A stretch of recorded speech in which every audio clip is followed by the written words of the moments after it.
तुम पिछले roll number से क्वेश्चंस पूछकर उसके आंसर्स रट कर आई हो, उस तरह मैं भी तुम्हारे लिए नए क्वेश्चंस रेडी कर कर बैठी हूँ।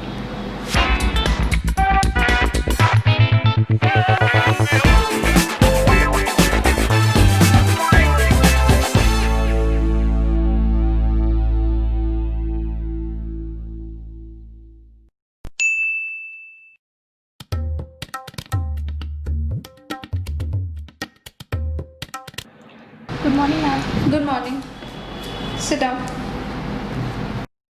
जैसा कि मैम आपको पता है, मैं आपको थोड़ा सा मस्का लगाऊंगी। मुझे पता है पढ़ा तो तुमने वैसे भी नहीं है। चलो अब ये गुड मॉर्निंग गुड आफ्टरनून सब हो गया, ठीक है। अब तुम्हारे लिए बड़ा बेसिक सा क्वेश्चन, जो तुमने सोचा होगा कि मैं रात में पढ़ूंगी, पर ये सोचकर तुम नहीं पढ़ पाई होगी कि सुबह टॉपर से समझ लूंगी। पढ़ा तो तुमने वैसे भी नहीं है, पर फॉर्मेलिटी तो फिर भी पूरी करनी पड़ेगी ना। तो बताओ, what is the difference between social media and social media networking. अब मैं थोड़ा सा स्टैमर करूँगी और उसी बीच टेबल के नीचे से अब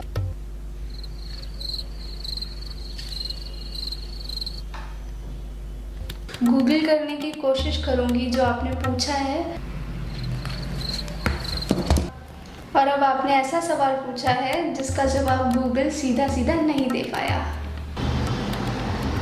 और अब मैं जो आपने पूछा है उसी के आसपास जाने की कोशिश करूंगी, और जैसे ही आपको ये भ्रम होगा कि मुझे आंसर पता है, मैं वैसे ही ऑफ टॉपिक चली जाऊंगी। कुछ वर्ड्स के साथ आपका टाइम वेस्ट करने की कोशिश करूंगी, जैसे if, but, ma'am, literally, basically, actually, for example, और सोचने की एक्टिंग करूंगी, और साथ ही ऐसा प्रिटेंड करूंगी जैसे मुझे आंसर पता है। नाइस। और दूंगी एक गलत जवाब, और फिर आप भी उसी क्वेश्चन का आंसर बताने और समझाने लगोगे, क्योंकि मैम कहीं ना कहीं आपको भी पता होता है कि शायद आपने क्लास में नहीं पढ़ाया, और अब मुझे पता चल चुका है कि तुम्हें कुछ भी नहीं आता। अब फेल तो मैं तुम्हें कर नहीं सकती, राइट, क्योंकि तुम आखिर मेरी स्टूडेंट हो। हालांकि क्लास में कम और कैंपस में ज़्यादा दिखती हो। मैं सबकी क्लास में दिखती हूँ, बस आपकी क्लास को छोड़कर। मतलब आपको देखकर नींद आती है।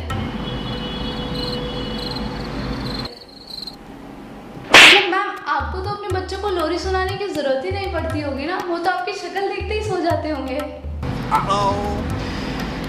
ऐसा मेरे दिल से निकलेगा, पर मैं बोल नहीं पाऊंगी।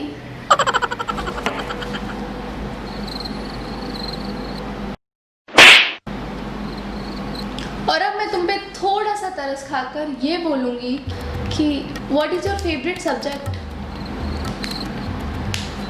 मैम, मुझसे बचपन से लेके अब तक जिस भी टीचर ने पूछा है ना कि तुम्हारी फेवरेट टीचर कौन है या फेवरेट सब्जेक्ट कौन सा है, मैंने उनकी चमचागिरी के लिए हमेशा उनका नाम लिया है। नाइस। और ये रिकॉर्ड मैं कैसे तोड़ सकती हूँ।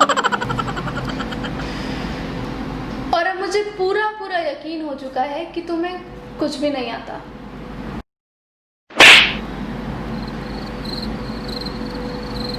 पर फिर भी तुम्हें लास्ट चांस देते हुए ये पूछूंगी कि मेरे सिलेबस में ऐसा कौन सा टॉपिक है जो तुम्हें अच्छे से आता है।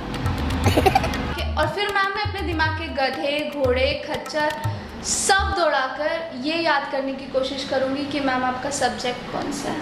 Oh no! और मैम, फिर मैं उन क्वेश्चंस के आंसर्स देने लगूंगी जिनके बारे में बाहर बाकी स्टूडेंट्स बात कर रहे थे। Nice.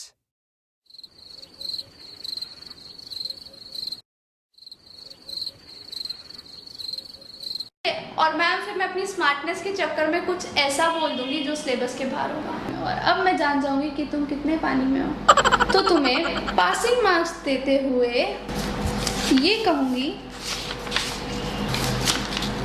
अभी भी टाइम है, पढ़ना स्टार्ट कर दो।